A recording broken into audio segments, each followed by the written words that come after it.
Okay, so client intake. When we have a new client that comes in for services, and there are two types in the sexual assault interface, we have victims and significant others. So I am going to add a new victim client.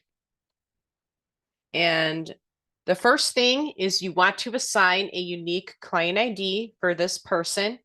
You can use whatever numbering system works best for you.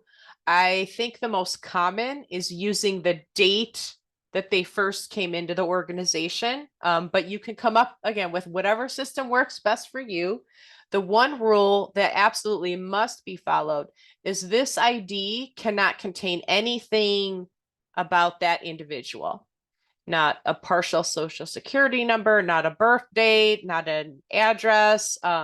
In years ago, there were a couple programs using the person's initials as part of their ID. That's a no-no. We cannot do that. It has to be completely not identifiable to that individual person.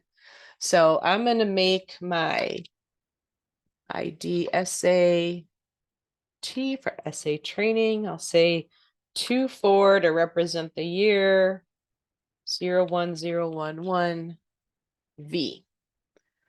Most of the victim clients end with a V. We recommend that practice because then if you have another client that's coming in with this victim, that's a significant other, you can give them the same client ID, but then end it with an S. And it's just a nice visual indicator that those two clients are part of the same household.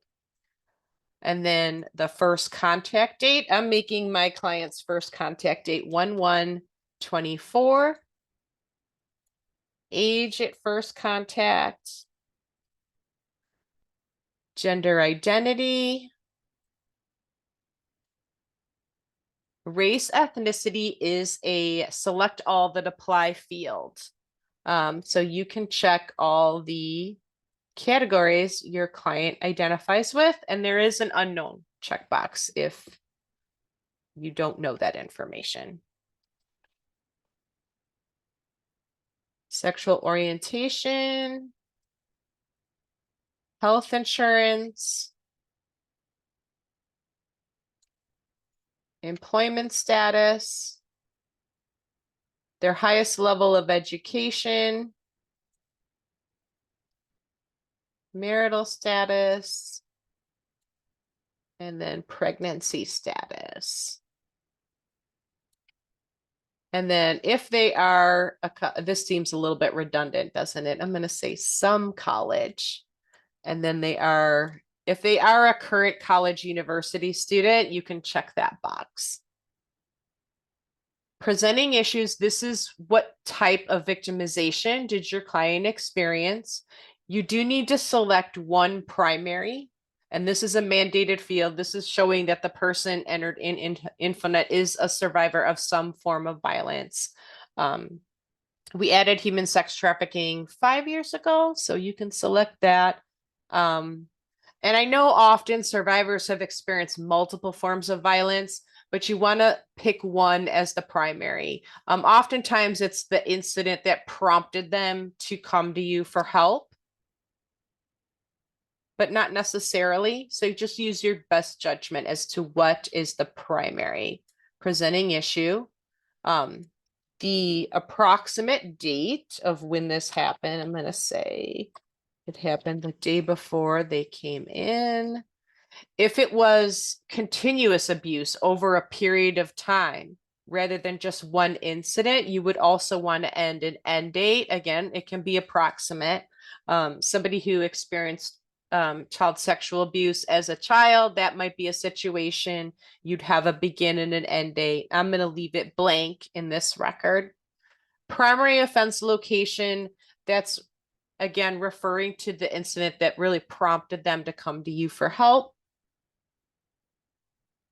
State and county. And then comment, you can use this for anything you think is important for somebody to know when viewing this client's record.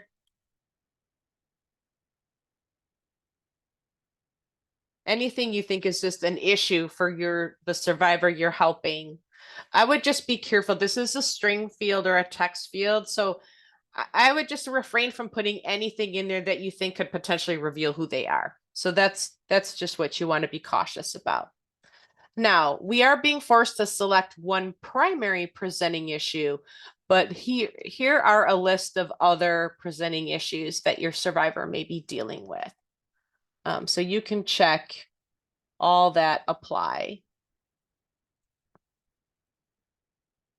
And then income, you just enter the person's primary income source.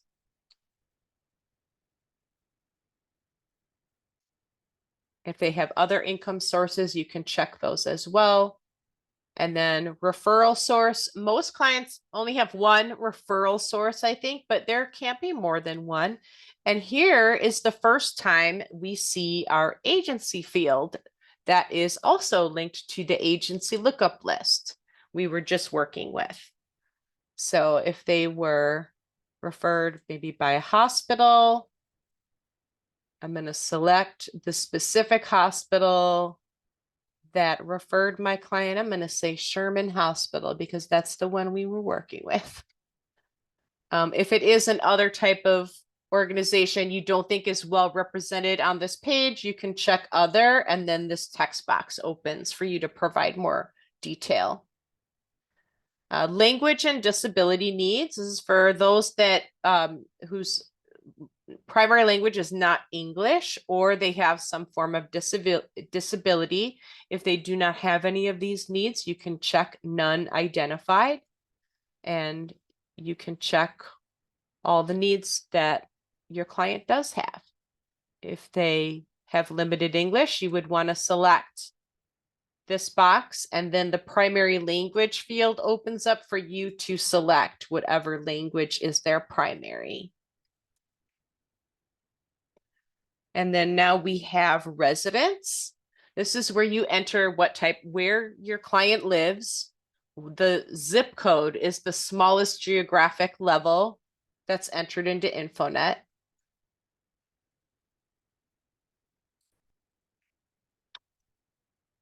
I just enter county and zip code. And as you type in any of these fields, your drop-down menu will narrow according to what you're typing to make it a little easier for you to select something and avoid typos. Not many providers use the township field, but it's there if you find it helpful.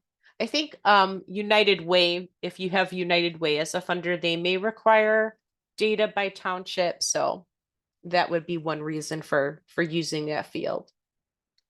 Okay, now we have the new client needs section. This was just released this past December.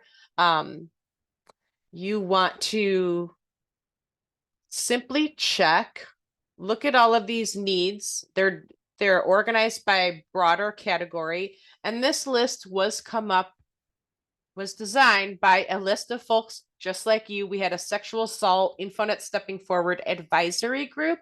We met once a month for 9 months back in 2019, and we came up with these categories and definitions. And to see the definition for any of these categories, I just hover over the I here, and it explains to me more about what that category means. So if my client has a need for this, I would simply check that box. I'm going to go ahead and check the first two. I'm going to say they don't have any housing needs, but they may have some other fundamental needs, some advocacy. Maybe they're considering a protective order, so I'll check that, or they just want information about it. And I would check this if the need is present, whether you have services to address the need or not. It's simply a list of needs your client has. And I think it could be very powerful for if your agency doesn't have services to address any particular need. Having the data can help you advocate for more resources to better address that need. You can say, here's a need that we see among many of our clients that we just don't have the resources to address. Or maybe you would advocate for another partner organization in your community to be better equipped to address that need. So that's why we recommend checking it, even if you're not sure how that need's going to be addressed. There's some counseling needs. I'll leave those unchecked for now, and life skills. Okay, so overall, the client needs how many? 1, 2, 3, 4. Okay, so I've checked 5 or 6 needs that this client has on my first interaction with her. Now, this is the last section known as program enrollment. It is also new. This right now, most of you, I would just skip this for now. This is required if you receive a HUD grant. And you receive those HUD funds for rapid rehousing program. I don't think that applies to anybody in this training, but please feel free to correct me if that's not correct. So that's why we have rapid rehousing here. We made it available to the sexual assault programs because this is going to be helpful for if you want to track just or if you want to report for just clients that were in your court advocacy program or your long-term counseling program, you will be able to use this for that function. Right now, there are only 2 categories, but after July 2nd, that's when we're going to post our next batch of upgrades to InfoNet. This program type will be another list that you can control. So if you have internal programs that you'd like to run reports for separately, you'll be able to create your own list. Maybe it's an education group. Maybe, it could be whatever internal programs you have. You'll be able to add it to this field when the client enrolled in that program, when they left, and you'll be able to run reports filtered for just clients that were part of that program. So it's only partially functional now. It will be more functional after July 2nd. Okay, so once I am done with client intake, I'm going to save. Before I click save, there's one other upgrade coming July 2nd that will make this menu. This is a little annoying because I go all the way down here, and then in order to save my record, I have to scroll all the way up here. That's no longer going to be necessary. This menu is going to be stable while you scroll up and down all the different client intake sections. So a minor annoyance will be taken away at that time. So now I have saved my client's intake record.